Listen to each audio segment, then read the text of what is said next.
y estoy regresando a Mateo 24.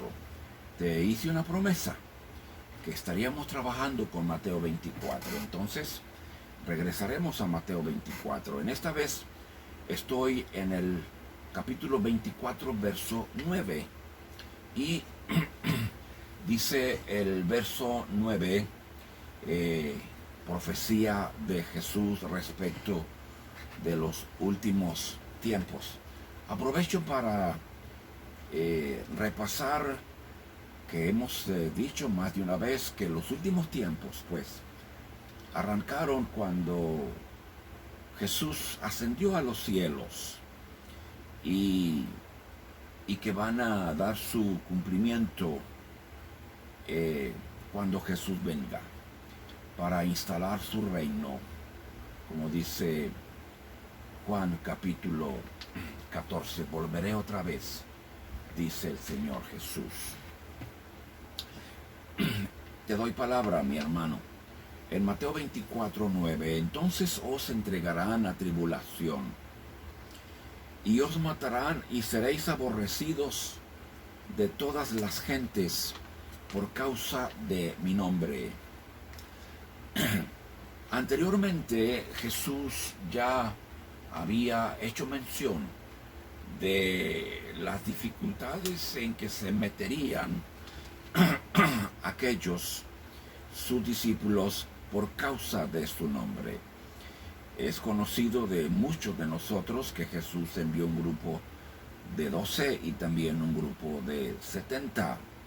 En uno de estos grupos, parece que fue el de los 12, Jesús al enviarlos les da instrucciones, pero a la vez les advierte, diciéndoles: te estoy enviando como oveja en medio de lobos. Tendrás que ser prudente como serpiente y sencillo como paloma. Esta recomendación de Jesús es muy bella, y en otra ocasión volveremos a explicar cómo es un siervo de Dios prudente como serpiente y sencillo como paloma. Y en ese capítulo 10 de Mateo, en el verso 17, Jesús advierte a sus discípulos diciéndoles: guardaos de los hombres, porque os entregarán a los concilios y en las sinagogas os azotarán. Jesús está dejando claro que son los hombres y sus concilios los que te van a perseguir. Que esta persecución viene fraguada, instrumentada y aterrizada por hombres malos. Y aún dice Jesús en el verso 18: ante gobernadores y reyes seréis llevados, y por causa de mi nombre irás a dar testimonio a ellos y a los no judíos, a los gentiles. Verso 19. Mas cuando os entreguen, Jesús les anima a sus discípulos: no te preocupes de lo que vas a hablar. No prepares una respuesta, porque en aquella hora, dice Jesús, yo te voy a dar la palabra que debes hablar. Ciertamente es prudente preparar palabra antes de hablar de Cristo a una persona. De hecho, Pedro dice: debes vivir preparado para dar respuesta a aquellos que esperan una explicación de la esperanza que tú tienes en Cristo Jesús. Sin embargo, aquí estamos hablando de una ocasión diferente. Dice Jesús: cuando por causa de mi nombre seas llevado, perseguido ante personas que no esperabas, no te angusties, no prepares palabra.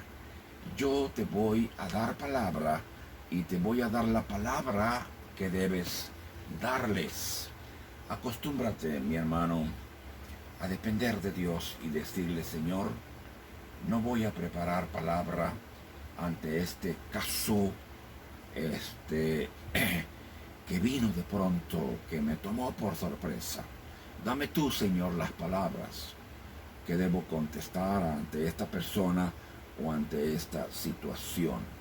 Jesús dice, el Espíritu Santo te va a dar palabra en el momento que la necesites. Entonces, no serás tú hablando, sino el Espíritu Santo hablando en tu boca.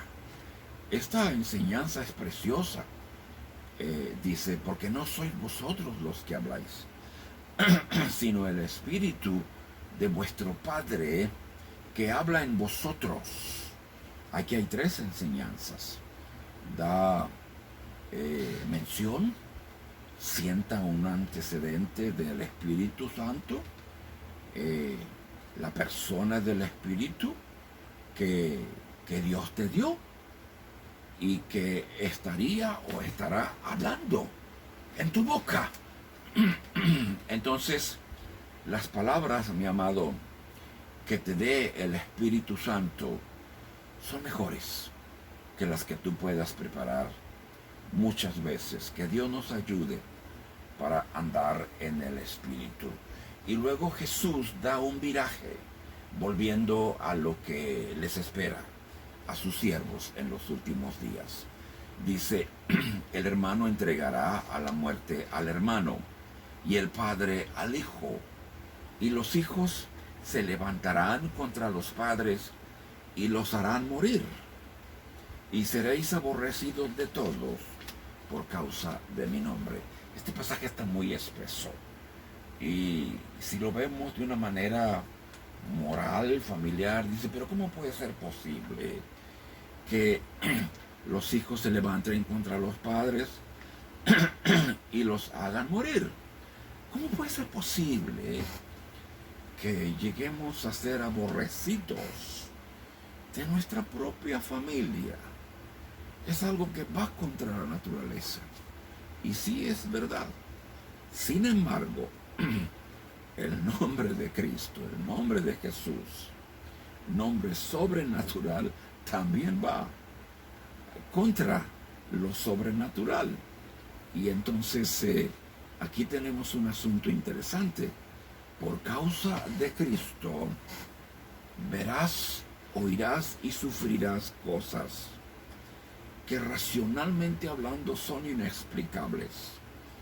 Por eso hay que ir a la palabra y leerla, y que Dios nos ayude. Seréis aborrecidos de todos por causa de mi nombre. Te ruego que pongas atención a esa expresión, por causa de mi nombre. Esta profecía que Jesús entregaba a sus discípulos en Mateo 24, allá en el Monte de los Olivos, pronto tuvo su cumplimiento. Inesperadamente, los cristianos están siendo perseguidos, huyendo, martirizados, siendo muertos. Y luego aparece Pablo, el apóstol, persiguiendo, matando, dando su anuencia. Entonces, este pasaje de Mateo 24 nos lleva a los primeros días de la iglesia. Y los primeros días de la iglesia nos van a llevar al libro de los Hechos, porque en el libro de los Hechos es donde viene la historia de aquellos primeros días. Pero vámonos por partes. Primero vamos a hablar de los primeros días de la iglesia y el nombre de Jesús. Dos cosas podemos declarar que son irrefutables.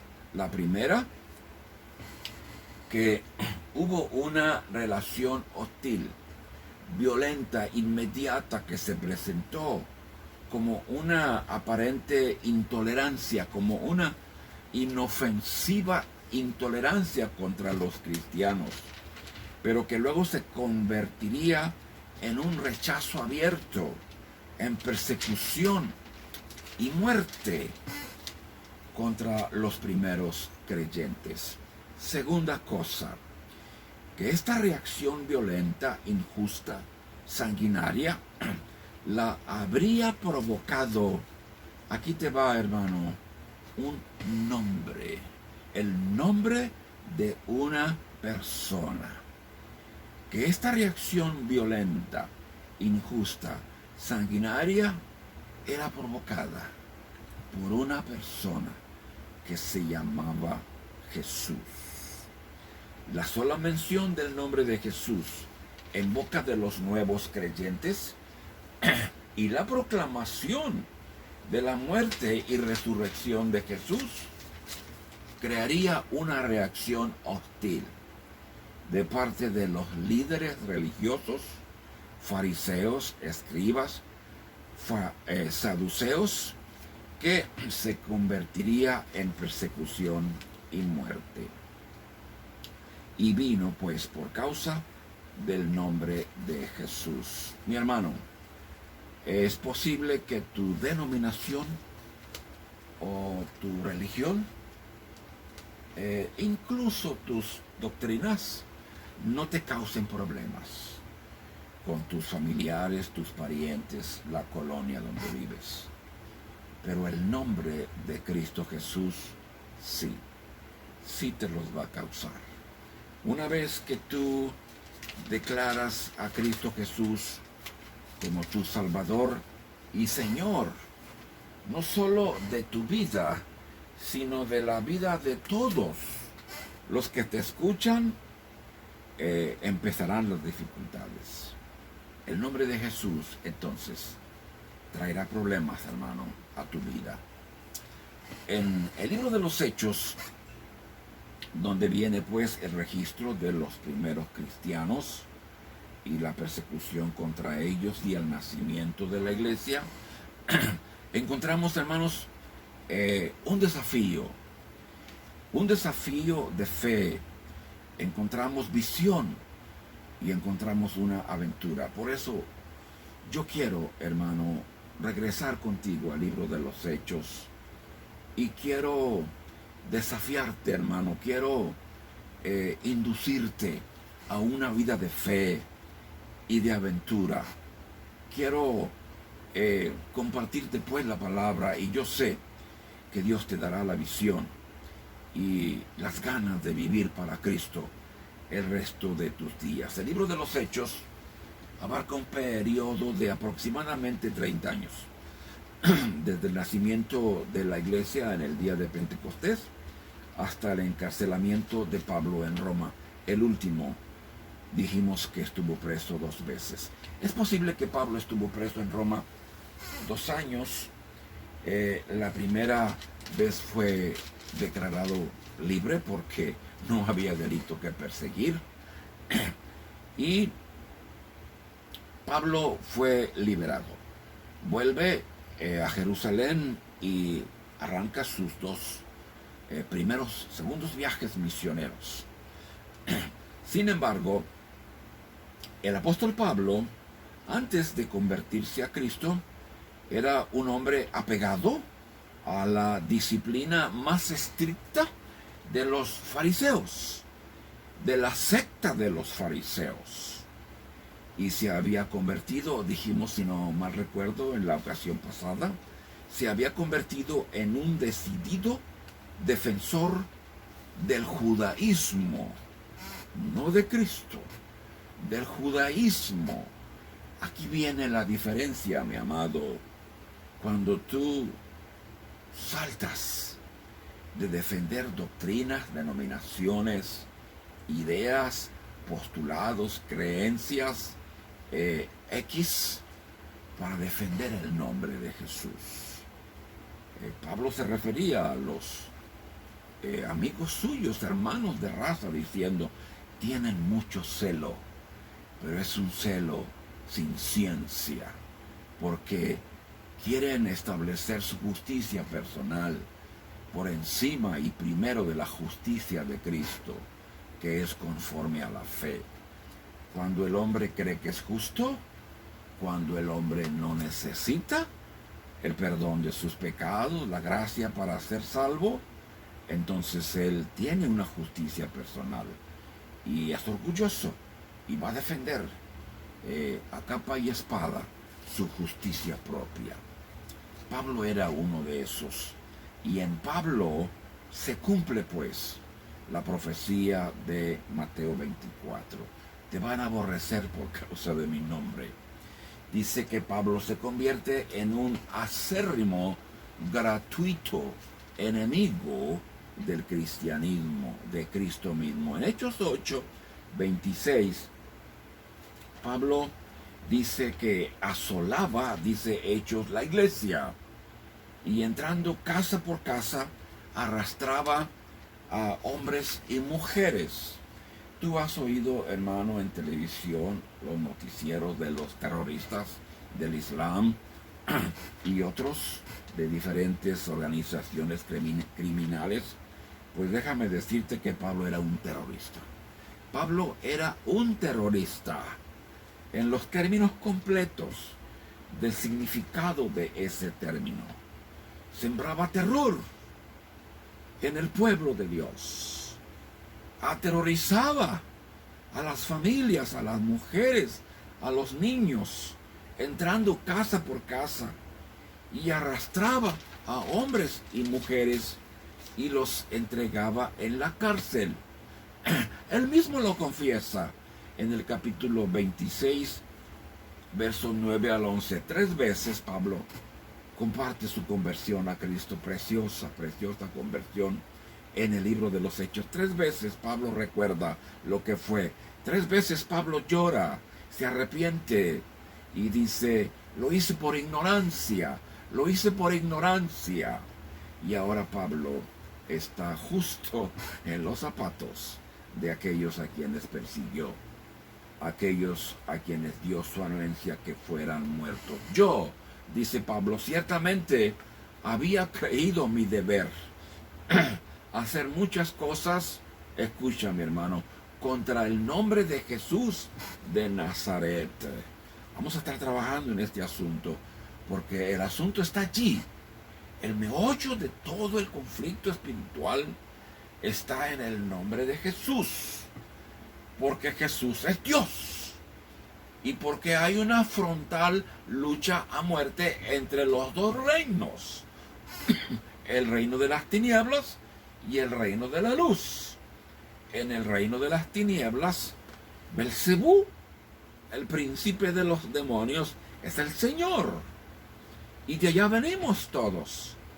Y en el reino de la luz es Cristo Jesús, nuestro Señor y nuestro Dios. Entonces, estamos metidos en un pleito serio, hermano, de dos reinos espirituales.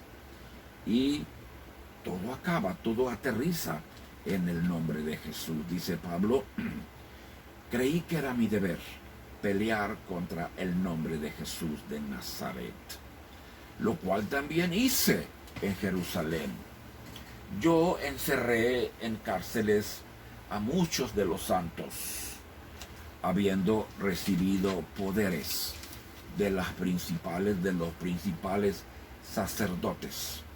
Y dice Pablo, y cuando los mataban, yo di mi voto. Pablo tendría que vivir el resto de su vida en su conciencia con este recuerdo.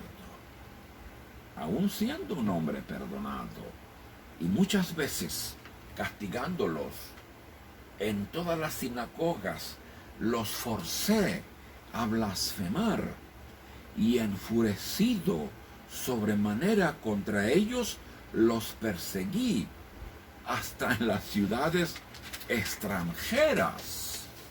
El celo de Pablo era un celo terrorista, pero Dios tuvo misericordia de Pablo y lo convirtió a Cristo.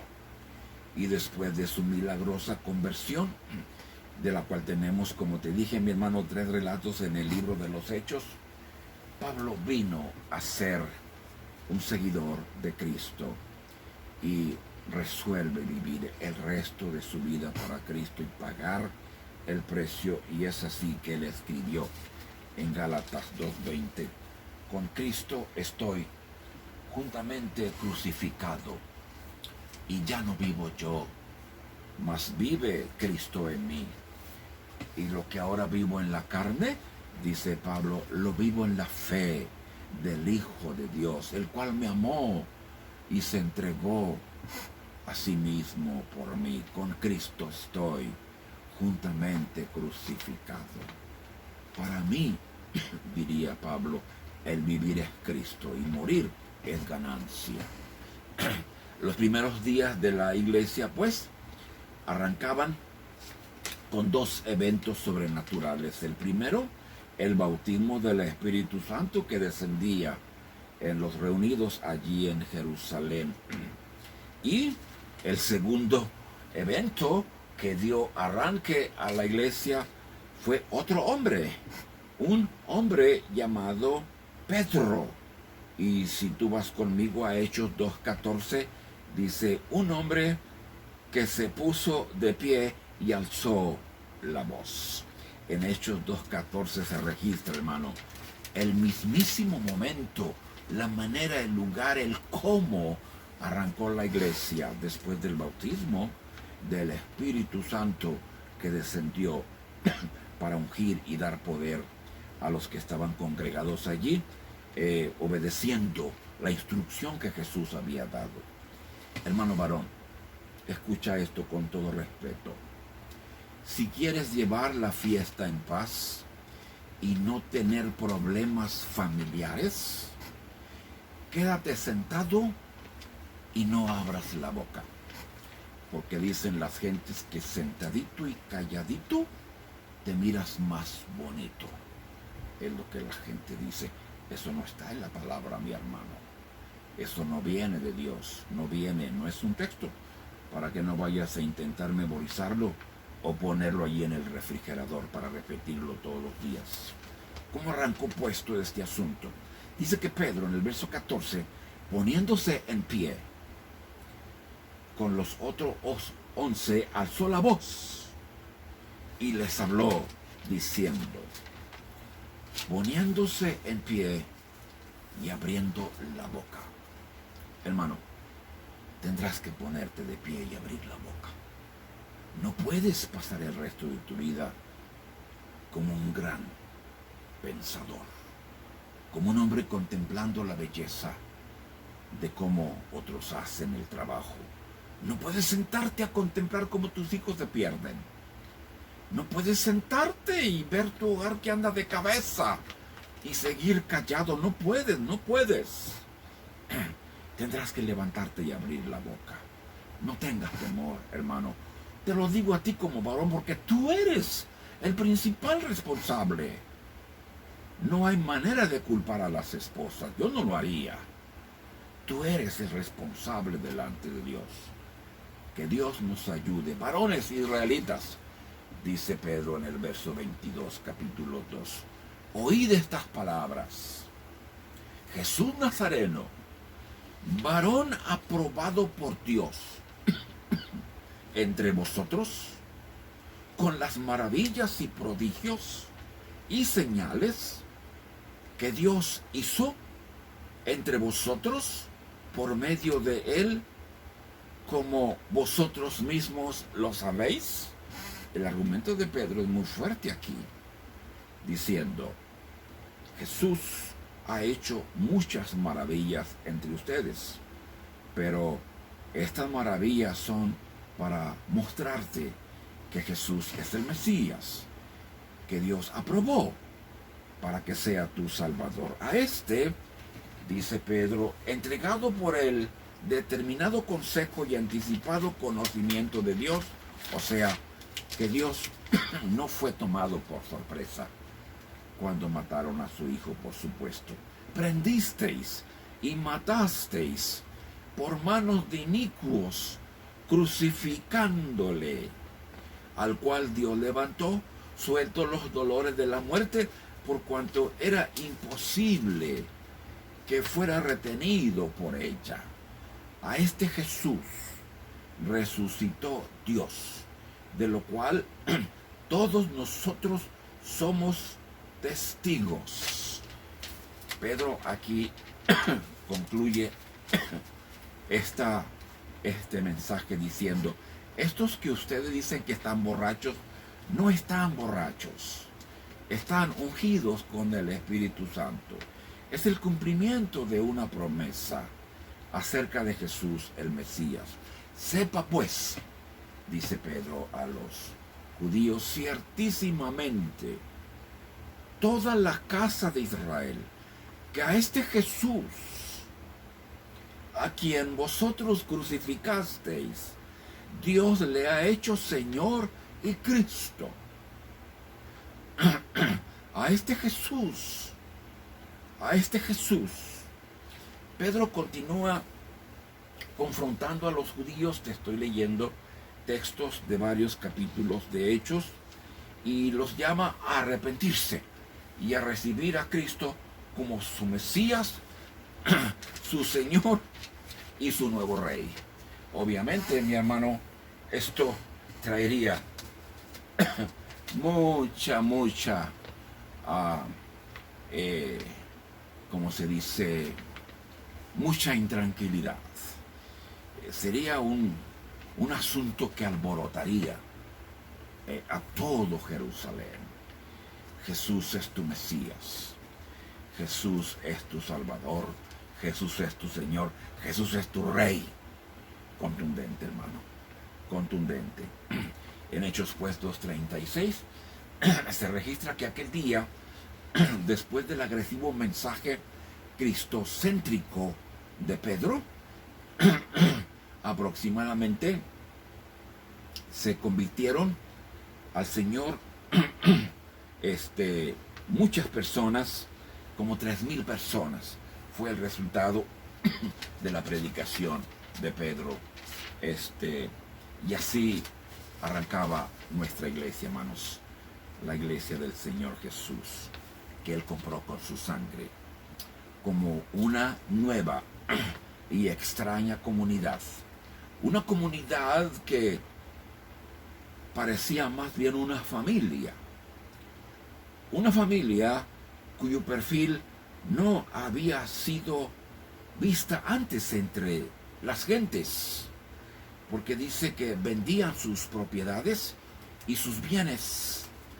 Quizá alguno diga, hermano, no tengo propiedad que vender, ¿verdad? No tengo una casa, no tengo un terreno, no tengo un coche. Es correcto, pero posiblemente tienes un bien que tú amas mucho y que posiblemente puedas prescindir de él. A lo mejor tienes 2 relojes, a lo mejor tienes 2 bicicletas. Tú puedes, hermano, tú puedes ayudar a tu hermano sin que seas un millonario. Sácate de la cabeza que no hay nada que puedas hacer. Por el contrario, hay mucho que puedas hacer.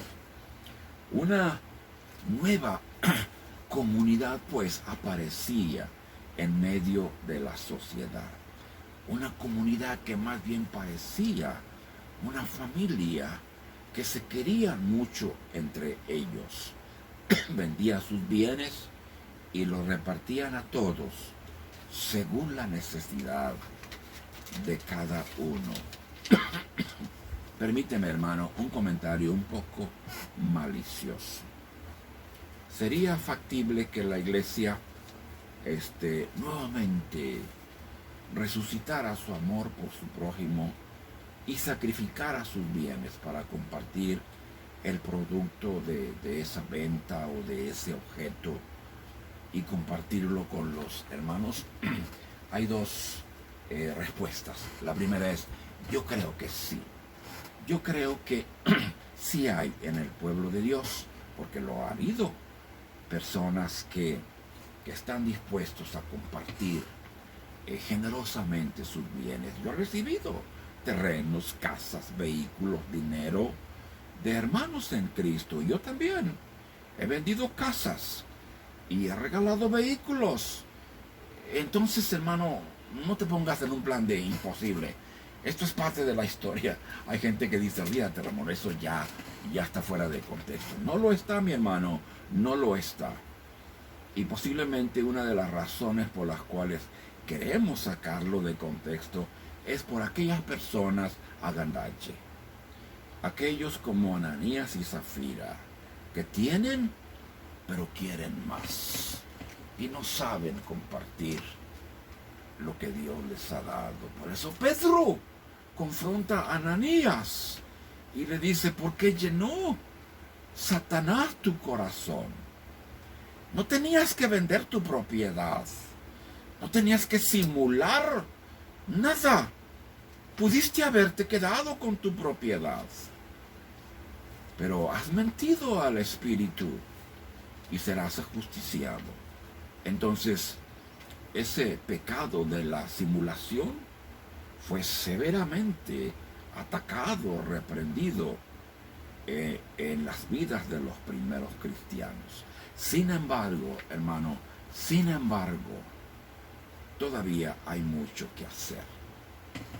Dos hombres de tiempo completo, Pedro y Juan, con un cojo en el templo diciendo: no tengo oro ni plata, pero lo que tengo te doy. Aquí está la primera evidencia de que eran misioneros. No tengo oro, no tengo plata, pero lo que tengo te lo voy a compartir. Y lo comparten con un cojo. Pedro y Juan están activos. Un hombre cojo desde su nacimiento fue sanado. El ex cojo, una vez que fue sanado, entra al templo andando y saltando y alabando a Dios. Hasta allí las cosas iban bien, mi amado hermano. Luego vendría la reacción por causa de este hombre que había sido sanado de una enfermedad congénita y que por la misericordia de Dios ahora podía saltar y brincar. Vendrán aquellos enojados, los religiosos, peleando el porqué del bien para otros, discutiendo la bondad, la misericordia. Pero hermano, vamos a dejarlo allí y volveré contigo. Gracias por tu paciencia, hermano. Gracias por tus oraciones.